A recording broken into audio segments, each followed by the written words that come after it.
Assalamualaikum warahmatullahi wabarakatuh. Selamat pagi, nama saya Jordi Valentino dari kelas 82. Saya akan mempresentasikan IPA bab 5 unsur senyawa dan campuran. A. Unsur. Besi adalah logam yang umum digunakan dalam berbagai perkakas. Emas, perak, dan tembaga termasuk dalam golongan logam mulia. Karena sifatnya yang tidak mudah bereaksi dengan zat kimia lain, sehingga terhindar dari peristiwa korosi ataupun oksidasi. Adapun timah adalah logam yang dijadikan campuran untuk membuat perunggu. Perunggu umumnya merupakan campuran logam timah dengan tembaga. 1. Berkenalan dengan unsur. Unsur adalah bagian terkecil dari suatu zat. Semua zat, terlihat ataupun tidak terlihat, terdiri atas unsur. Zat dapat terdiri atas satu unsur. Dalam bentuk ini disebut juga sebagai unsur murni. Zat juga dapat terdiri atas beberapa unsur. Bentuknya dapat berupa senyawa atau campuran. Applied Chemistry adalah organisasi yang bertugas memastikan bahasa universal ini diwujudkan dalam mengenal unsur-unsur di seluruh dunia. Simbol unsur diambil dari huruf depan nama universalnya. Jika ada unsur dengan huruf depan sama, maka akan ditambahkan dengan huruf kedua. Jadi, simbol unsur terdiri atas paling banyak dua huruf.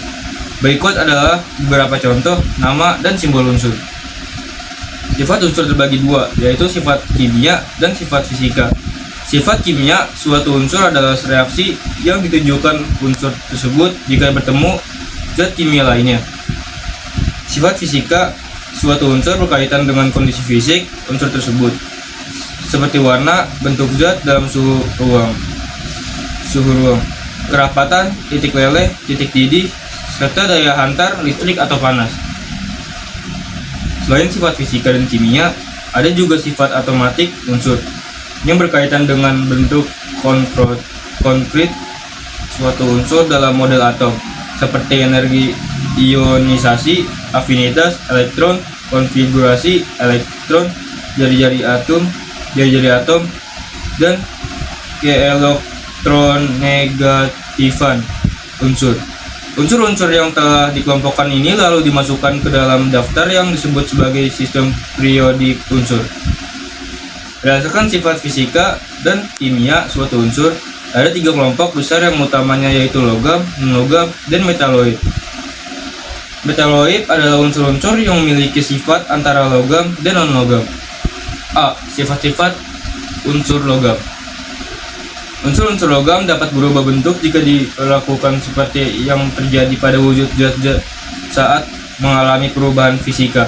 Unsur logam dapat kembali padat dan tetap pada bentuk setelah perlakuan dihentikan karena ikatan antar atom penyusunnya yang kuat.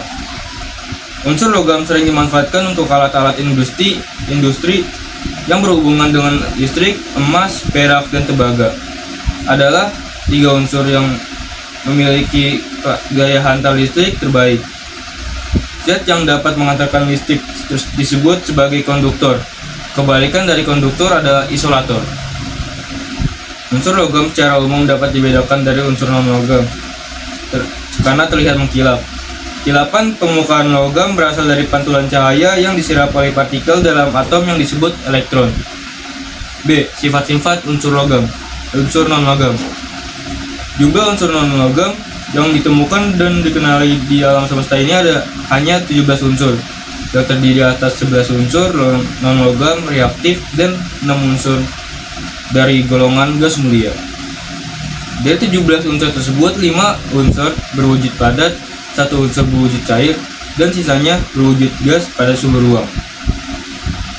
Berbagai pemanfaatan unsur non-logam murni dalam kehidupan.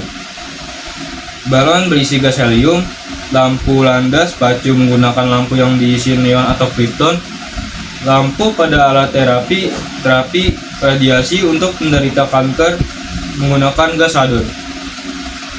Berbagai pemanfaatan unsur non-logam berbentuk senyawa dalam kehidupan. Pensil mengandung unsur karbon, senyawa bromin digunakan untuk membersihkan air di kolam renang. Nitrogen adalah salah satu unsur dalam pupuk untuk tanaman. 2. Ada unsur, ada atom. Pada atom terdapat 3 subpartikel, yaitu proton, neutron, dan elektron.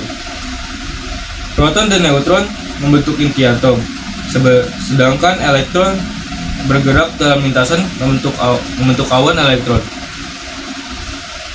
Proton bermuatan positif, neutron bermuatan netral, sedangkan elektron bermuatan negatif. Setiap atom memiliki jumlah proton dan elektron yang sama, sehingga muatannya selalu netral. Pada atom terdapat elektron yang disebut elektron valensi.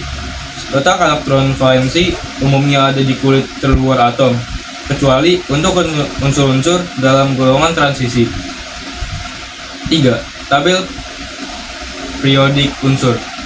Tabel periodik unsur adalah tabel yang memuat seluruh unsur yang telah ditemukan di alam semesta, baik unsur alami maupun unsur buatan. Tabel periodik yang digunakan saat ini diinisiasi oleh Dmitri Mendeleev, seorang ilmuwan medio abad ke-19. Mendeleev menyusun tabel tersebut, mengelompokkan unsur-unsur yang memiliki kemiripan sifat dan membaginya ke dalam golongan-golongan. Proton bermuatan positif, neutron bermuatan netral, sedangkan elektron bermuatan negatif. Setiap atom memiliki jumlah proton dan elektron yang sama, sehingga muatannya selalu netral. Pada atom selalu netral. Pada atom terdapat elektron yang disebut elektron valensi. Letak elektron valensi umumnya ada di kulit terluar atom, kecuali untuk unsur-unsur dalam golongan transisi. Sekian presentasi dari saya. Wassalamualaikum.